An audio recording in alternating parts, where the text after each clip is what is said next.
Are you ready to be culturally enriched? Because here comes the diversity. Experience the world of underground Russian game development as you escape from Samozbor and the psychedelic gameplay experiences of Derevotyan. Today I will be reviewing every game currently released by Derevotyan on Steam. Now, while she does have more games on itch.io, most of these are either demos of her Steam games or game jam entries of varying quality.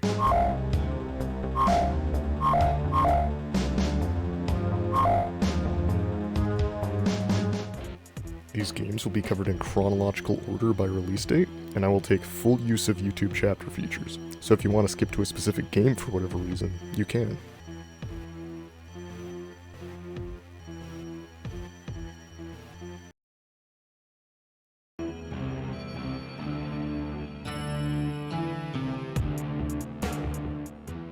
We're starting off the video with a real doozy, Samozbor Rebellion.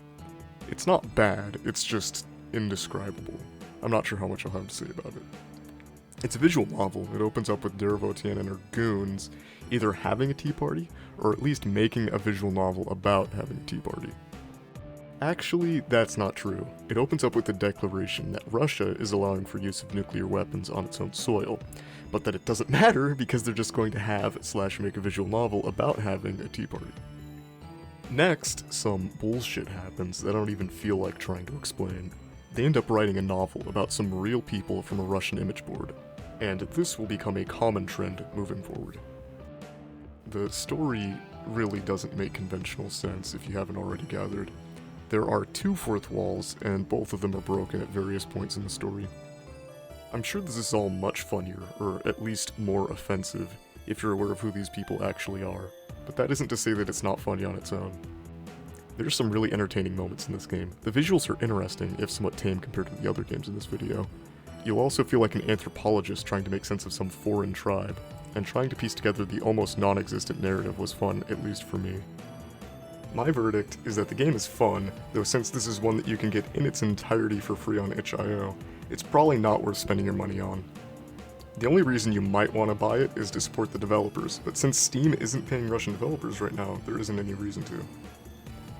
The game takes less than an hour to complete, and if what you've seen and heard so far seems interesting, you'll probably like it.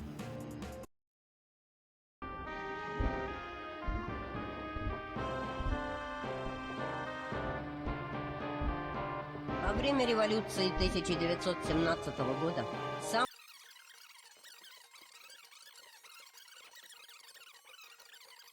спасение в тот момент, когда последний нарушитель будет уничтожен.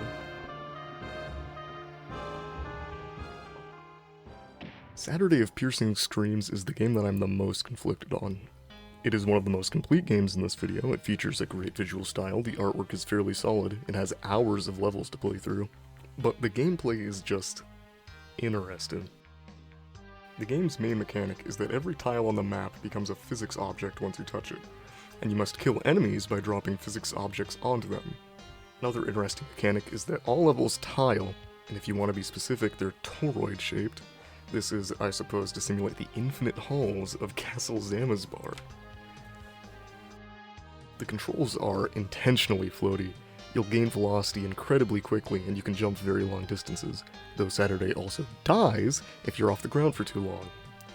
Now, the game doesn't state this anywhere, but if you hold down and mash the jump key, you'll quickly dash towards the ground. Without this, the game is essentially impossible. It's just bizarre. I feel like the game's main appeal would be the visuals and the confusion of first playing it, but it's long enough to where both of those elements kind of lose their luster, so you're just left with a somewhat frustrating, weird platformer. Now, would I recommend trying it? Yes. Would I recommend buying it? Probably not. If you're interested, you can try the free demo on itch.io. If you like that, then I would consider buying it. Also, I'm not sure where to put it, but I swear there's just digestion sounds constantly playing in the background of this game.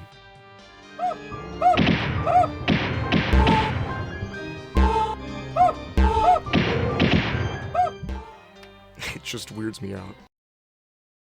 Miracle Calamity Homeostasis, subtitle Chudo-Derevo, or Wonder Tree, is a visual novel which is supposedly not actually made by Derevotyan, but I like to think that's just a cover due to her abject hatred of Renpai, which the game is made in. Okay, it should be Renpai, right? The guy in the intro says Renpi, and I've heard other people say Renpi, but it's a Python library, right? So it should be Renpai, because that's the naming scheme for Python, right?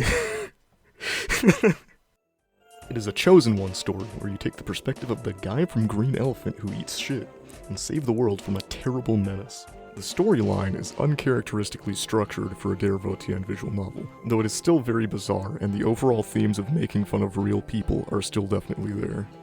I'm assuming that most, if not all, of the characters are at least inspired by real people, some more obviously than others, but you can really feel the vitriol dripping from this game, even without knowing anything about the source material. Now, even without that information, the game is just blatantly hilarious. This was the first Derevotyan game that I played, and I played through it with my friends, and that's the way that I would recommend playing it. Maybe take turns reading lines, you'll enjoy it so much more. The game has experienced some slight censorship in the Steam version, though when I forced my Russian friend to play through and translate the game to me, we found that the Russian version is probably less censored. Speaking of Russian, this is probably the worst game as far as translation goes. The entire insanely long intro is untranslated. Essentially anything that wouldn't just be a text block in Renpai is untranslated. It's not going to ruin your enjoyment of the game or anything, it's just odd. There's also a character that raps a lot. None of these have been translated to make any sense. You can tell a lot less love was put into this translation than the other games, which I suppose is thematically appropriate, considering a major part of the game is also how lazy and unskilled Renpai users are. Art-wise, the character models are all anime 3D templates that have been traced over and very lightly shaded. The backgrounds are shitty, yet the border is actually fairly interesting, and it has a neat title screen. All in all, the game is free, and it only takes around 40 minutes to beat it if you aren't being retarded. I think it's very funny, but it definitely stands out compared to the rest of these games. But overall, I would recommend. You don't really have anything to lose by not playing it.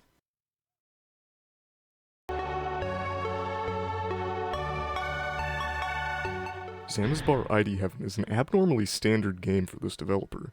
You're simply placed in a level and must find the exit. Everything else is secondary. Story-wise, Samozbor ID Heaven is the prequel to Samozbor Rebellion and a sequel to Order Road. You play as Asya? You play as Asya traveling her way through the squalid wastes of Samozbor, trying to get to Derevotyan's tea party.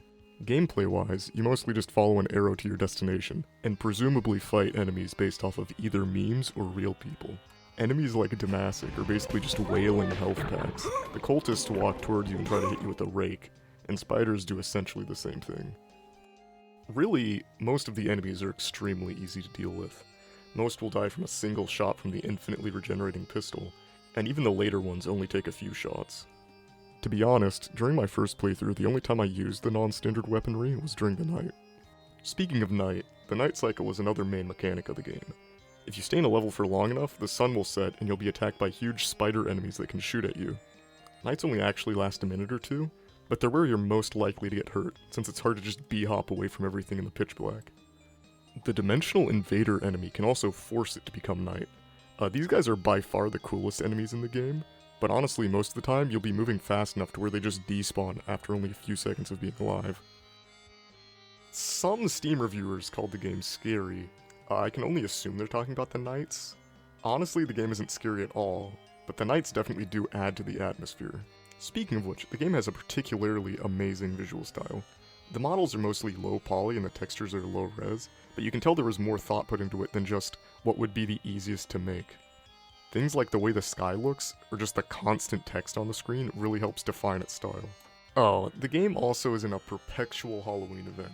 There are festive pumpkins, Damacic is wearing an ultra kawaii anime cosplay, there are occasionally ravens you can shoot down, really the whole shebang. Really, if I didn't read through the update history of the game, I would have just assumed this is what it's supposed to look like, but knowing that's what it is makes it a lot funnier. To be honest, my only complaint with the game is that it's very easy. Like, I am profoundly bad at first-person shooters, and the only time I died playing the game was after I finished it to see what that death screen looked like. You can comfortably go through most of the game without using anything other than your starting pistol, and you're likely to get every achievement, aside from the hidden one, during your first playthrough without even trying. I almost get the impression you aren't supposed to be able to move as fast as you can, since most enemies can just be ran away from, but it's so easy to b-hop like this, I can't imagine it went by unnoticed. But aside from that, the game only takes around an hour to beat, and it manages to be very fun and stylistically interesting, so I do think it's very well worth the asking price.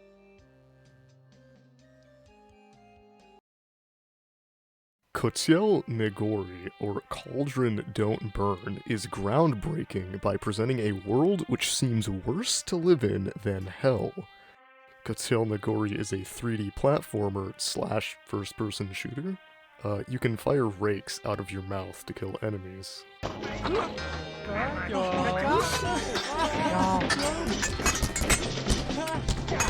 You play as Kotel, a massive head with legs.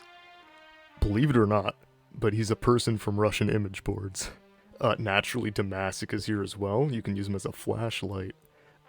It's also the first appearance of Alice, and I can only assume the rest of these characters are real people too. The game is especially surreal. It might be the most avant-garde game I've ever seen, barring maybe something like Eastern Mind. It's almost oppressive at times. You might have 3+ people speaking to you at a time. The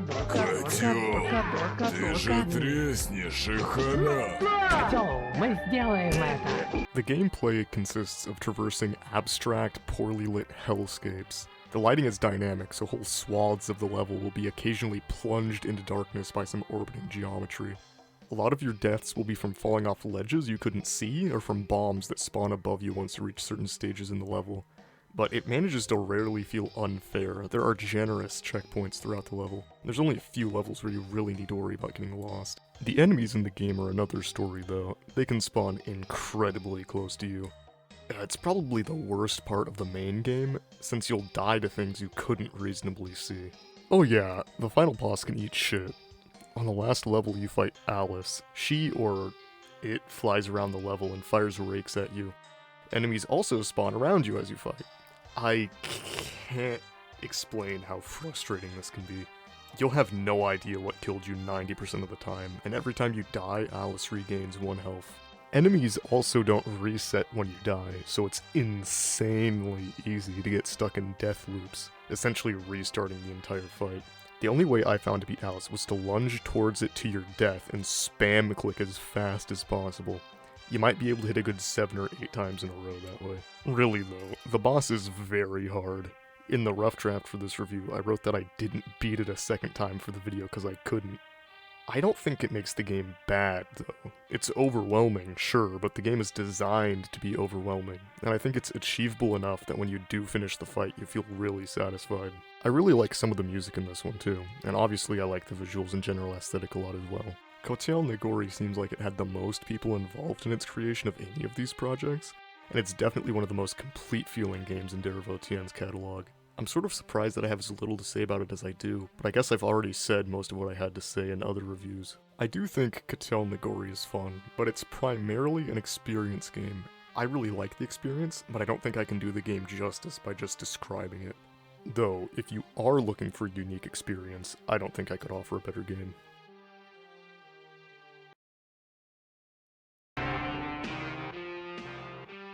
I just don't like this one very much. Zenith into Maronarum is somewhat similar to Kotel Ne Gori in that it is a comparatively large game with a number of different voice actors working on it, though other than that, it's a starkly different experience. It's one of those creepypasta, glitchy arcade cabinet style games, or at least it's parodying them. The gameplay is mainly built off old Game Jam projects, with added voice acting, visual effects, and slight censorship. Being composed of essentially 3 different games, it's split into chapters. Chapter 1 is a mixture of shoot-'em-up sections and bizarre 3D exploration sections, and it's my favorite chapter. Now, admittedly, I'm about as bad at this style of game as a person can be, but I think the visual effects in the first shoot-'em-up section portion makes it borderline impossible. Which is a shame, because when I played its original version, I thought it was very fun. The 3D sections are my favorite part in the entire game. They aren't incredibly thrilling or anything, but I think they're interesting, and they manage to be part of the game that's least impacted by the visual effects. There's additional shoot-'em-up sections within Chapter 1, but honestly they didn't seem nearly as hard to me. You're able to beat them by just semi-randomly moving the ship back and forth. Chapters 2 and 3 are very similar, and they almost feel like period pieces, mimicking the style of old games like Pitfall. There are two types of levels in Chapters 2 and 3, 2D platformer sections and ship sections. I really dislike the platformer sections. You'll probably see me die a lot in the background, and I wouldn't say it's because they're hard, more so because they're so uninteresting, I found myself just trying to rush through them. Though visual distortions and your squad mates communicating over comms can also block out portions of the screen. The ship sections are also pretty uninteresting. This isn't the type of game that I play, so I can't really say whether they're good or bad, but I don't like them, and playing them mostly just frustrated me. Chapters 2 and 3 also have a life system. If you die 5 times, you need to restart. Though this is completely circumvented by the chapter selection menu, so it's really just another thing you need to sit through every time you fuck up. Unique to Zenith into Maronarum, there's a 4th chapter you can access through the options menu, tying into the whole creepypasta hidden chapter aspect. Orica Protocol is especially bizarre, mostly in design choices. The sprite does not move along with your hitbox, but instead interpolates towards your hitbox, making the movement just feel incredibly bad. Assuming you find the run button, most of the jumps in the game just aren't hard at all, so it has a similar issue to the platforming sections in Chapters 2 and 3, at just not being very interesting, so most of your deaths will again just be to rushing. Though it will also occasionally maintain inputs after you lift the key. I have no idea whether this is a bug or not, but when it happens you're almost guaranteed to die from it. It's also just very loud. Sitting still and jumping all play a soundbite, which is admittedly somewhat close to how I sounded playing the game.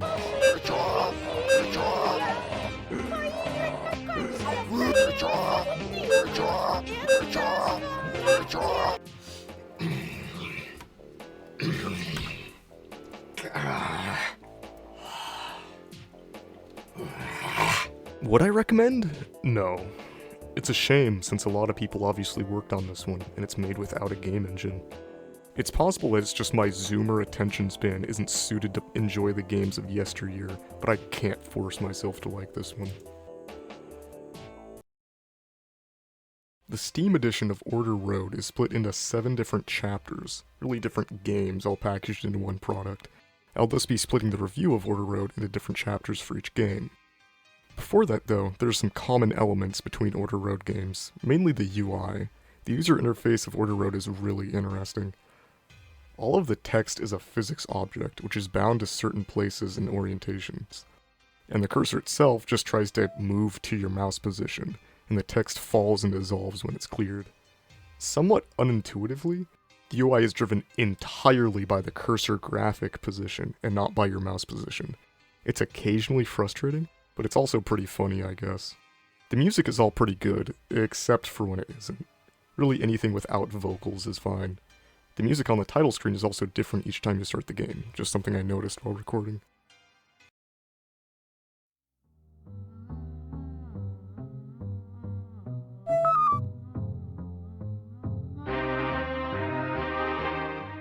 Order Road is, in my perspective, the cultural touchstone to which all other Derevotyan games should be compared.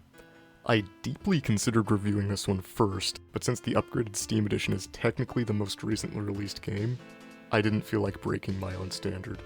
Order Road is a permadeath visual novel which covers the story of a ragtag bunch of people Derevotyan personally dislikes. I was confused by the permadeath aspect at first, until I realized it just means the game doesn't save, so if you close the game you have to start over. I guess you could market it as a roguelike too then. I digress. The story of Order Road begins with an introduction from Derevotyan herself, along with her cronies. Yup, the developers of the game are once again characters in the game itself, though I think it makes more sense here than it did in Samozbor Rebellion. I like to think of it as writing a book about God, but then writing God convinced that he's the author of the book. The story of Order Road itself is an abstract anthology of sorts. You have Demacic, narrators, Schizothrone, and the like studying for their computer science final, the developer gods atop Mount Olympus, the stories of an old war veteran, and the horror as 2 people realize they're trapped in a Derevotyan visual novel. To explain the story any more than that would be difficult, and I think it would miss the point too. Besides, I don't really think a review should just be a summary of the story anyway. The visuals of Order Road are expectedly surreal. I believe Order Road is the origin of the iconic shitty 3D model style that's used in Derevotyan's other games. The Order Road is especially rough around the edges. Doubly especially if you look at the non-Steam release. The game really does just look nightmarish. I mean that as in, I think I've had nightmares that looked about like this. Down to including poorly rendered random people from real life doing things that don't make any sense. Order Road was, like many of these games, victim to some level of censorship, both for vulgarity and for politics. Luckily, all but the most blatantly political references will go over the head of the average uncultured American. And the parts that were censored for vulgarity aren't exactly difficult to figure out, so I wouldn't worry too much. Luckily though, if you really want to experience Order Road in its original glory, it is available for free on itch.io, though understand that the Steam release has a comparatively listenable soundtrack, a superior user interface, and an additional approximately 4 lines of voiced dialogue. Now, is Order Road worth $4? I would say probably not. It seems like one of the most culturally relevant Derevotyan games, but that's about all the value it has to it, so if you're not interested in trying to piece together information on a foreign internet subculture, I wouldn't recommend. However, Order Road also comes with a number of other games. Дорога правопорядка. Vyrastiderevo means grow a tree. I'm not really sure what that has to do with the game, but it's a very short first-person shooter with a driving section. This one's pretty bad, honestly. The FPS controls are incredibly floaty, and you can't jump. Enemies don't make any sound and can kill you by mere proximity, and there's seemingly nothing stopping them from just spawning directly on top of you. The car section is strange. It handles somewhat like a car, I guess. It does give you some wish fulfillment for letting you run over road skiers, though. The most noteworthy part about this game is that it has a final boss, which is somewhat unique among these games. But the boss arena constantly spawns enemies, which are going to kill you way more often than the boss itself. I didn't feel like beating the boss again for my recording, but I remember it just playing an incomprehensible cutscene afterward. I'm pretty sure this is just a slightly touched up tech demo for trying to make a first-person shooter in Godot. It's probably also got some reference humor that I just don't get as well. Охотники на котлов.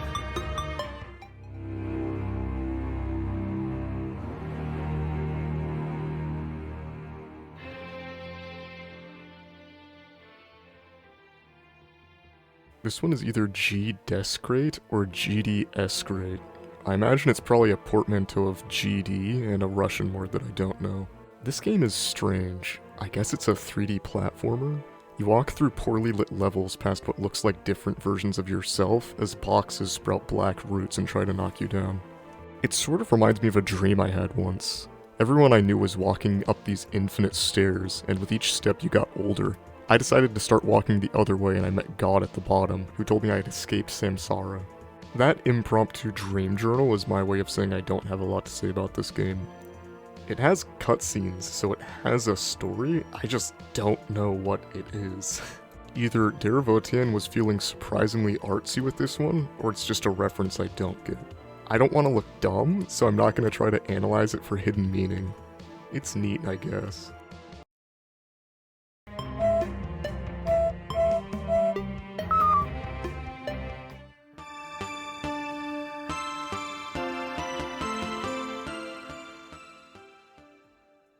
Kotel Hunters is one of the few games to not make any major references to real people, as far as I can tell at least. It's also just a surprisingly standard first-person shooter.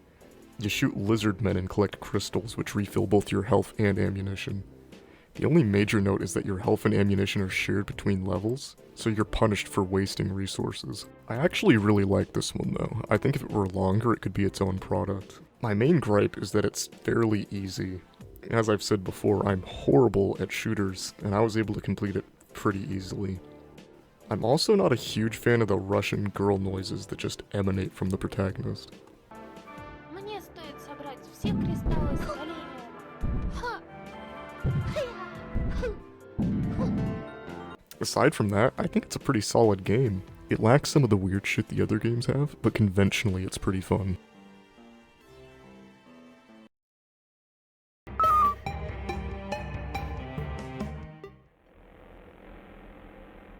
This one is pretty blatantly just making fun of Narrator.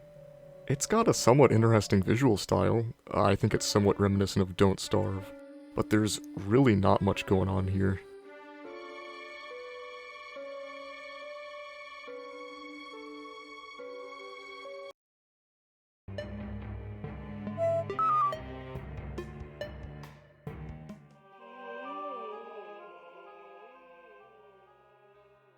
I got excited at first thinking this one might be an RTS, but it's just one of those League of Legends style games.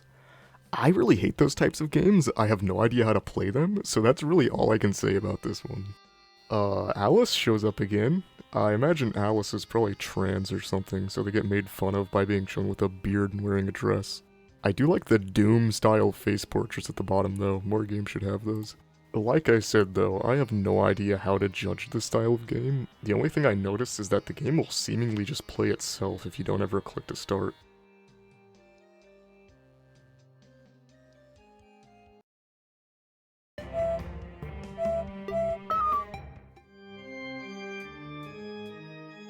I was just expecting Plan 4 to be sort of like Narrator and the Pooping Dog, where it's just a short visual novel making fun of some people, but man, it is prodigious. It's probably about as long as Samozbor Rebellion. It's probably close to the length of Order Road itself, if I'm being honest. But because I had such middling expectations, I hadn't actually played it until I needed footage for it. The art style is closer to Rebellion, but the storyline is an anthology closer to Order Road. Oddly, the narrator of this game is Santa Claus. Derevotyan is nowhere to be found.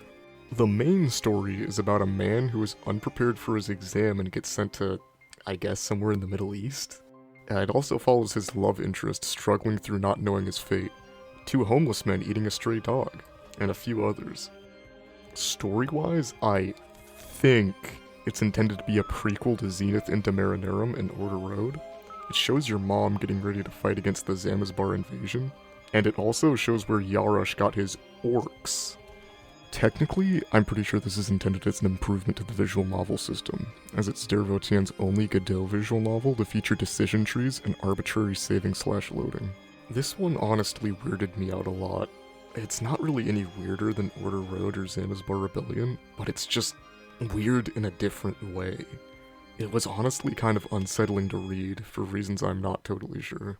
Honestly, I can't really think of a better capstone to finish off Order Road.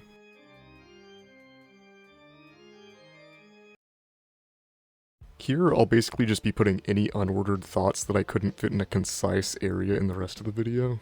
So, some of these games, namely Order Road and Samozbor Rebellion, claim to be made by multiple people. Obviously, some of these games have multiple people working on them, voice actors and such, but I'm fairly certain the cited creators of Order Road and Samozbor Rebellion aren't real. Or if they are real, they didn't work on the game. I could just ask if they're real, but I don't want to look dumb, so I'm not going to. Also, all of these games are available for both Windows and Linux.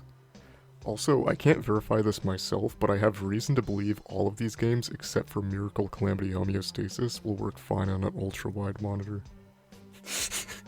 Also, the music in this video is the Samozbor Rebellion and Kotel Ne Gori OSTs.